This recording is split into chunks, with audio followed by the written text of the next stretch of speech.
হয়ে গেছিলো গাড়িটা সার্ভিস করা না, তাই সকালবেলা আজকে আমি চয়ন আর অতনু বেরিয়ে পড়েছিলাম গাড়িটা সার্ভিসে দিতে।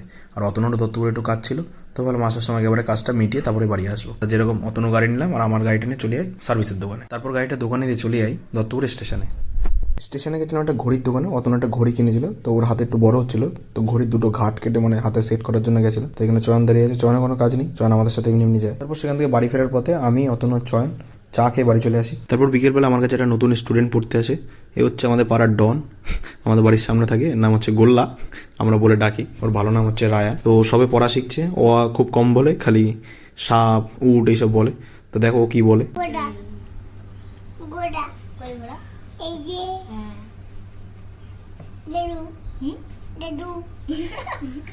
কি ওটা? কে?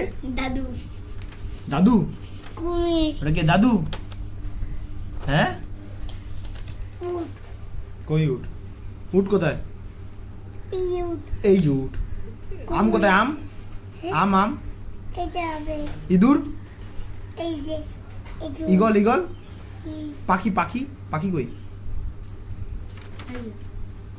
যে নাকি তারপর পড়ানো শেষ হলে রাত্রেবেলা চলে গেছিলাম গাড়িটা আনতে।